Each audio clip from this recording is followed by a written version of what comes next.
Many in the Senate have decided to move forward with rewarding big banks, also known as their donors, for not yet tanking the economy 10 years after their greed and recklessness crashed it. No, really. They are doing this seemingly purposefully, unless they're beyond tone deaf, around the 10th anniversary of the Great Recession. U.S. senators are planning to mark the 10th anniversary of Wall Street's meltdown this year with a gift to the nation's banks, a bill that would unravel regulations put in place after the crisis. The proposed rollback of some key post-crisis rules, which could advance in the coming weeks, is one of the few examples of bipartisanship in Washington since President Donald Trump's election. Here's a combination of words that should terrify any American when it comes to our government.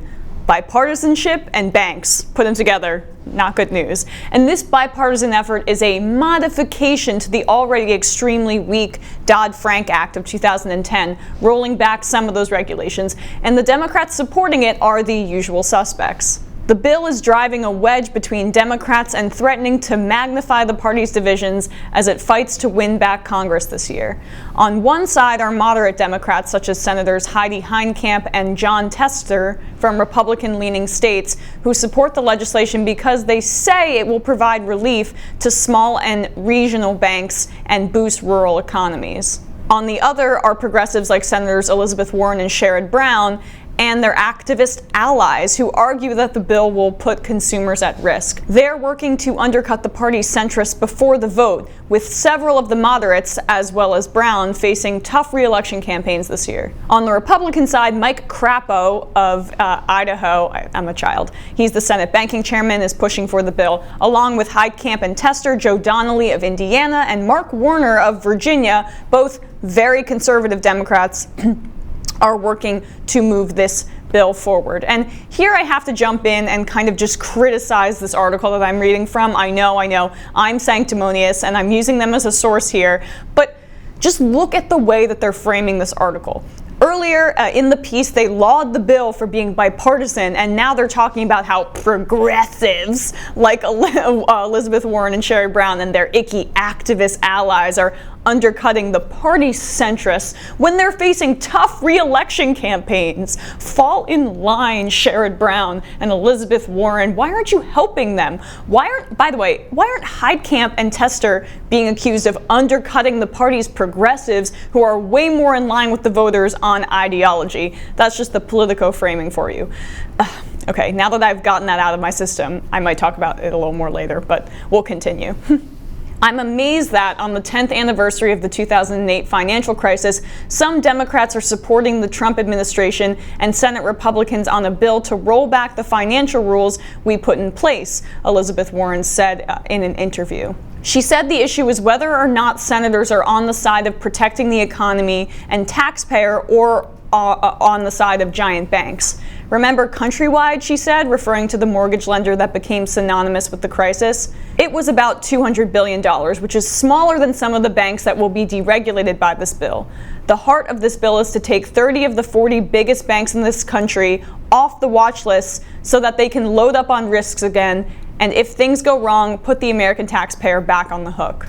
There, Warren is referencing what the rolling back of these regulations would do. Basically, it would raise the bar for which banks are considered too big to fail by the government. The current threshold is $50 billion in assets, and it would rise to $250 billion. And when you raise that threshold, that means that banks with assets under $250 billion wouldn't be subjected to certain regulations. Or as Senator Jon Tester keeps referring to them, small local banks with hundreds of billions of dollars in assets. They would no longer have to hold as much capital to cover losses on their balance sheets. They would not be required to have plans in place to be safely dismantled if they failed. And they would have to take the Fed's bank health tests only periodically, not once a year. The American operation of big foreign banks like Deutsche Bank, BNP Paribas, and Banco Santander would also be exempt. And just because I can't help myself again, I have to point out some of the other anti-progressive, anti-regular American framing in this Politico piece. For moderate Democrats from states that Donald Trump won in 2016, it's a chance to show voters they can work with Republicans and help their local economies. Trump administration officials have been supportive of the Senate legislation. Drain the swamp, by the way. Thanks, Trump.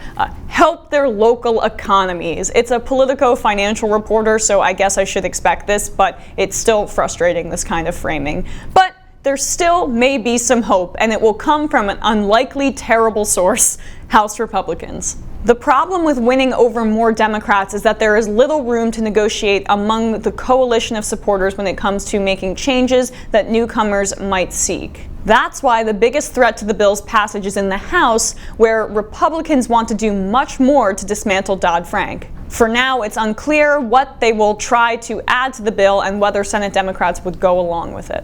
Once again, we're relying on the extremism of House Republicans, not the progressivism of Democrats, which is what it should be, much like what happened with the Obamacare repeal. Mitch McConnell is expected to bring this to this bill to the floor at the start of next week, and it looks like they might just be successful in the Senate because of the support of these awful Democrats, these centrist Democrats. They ostensibly have the 60 votes that they need to pass this bill. Bipartisanship. Joy.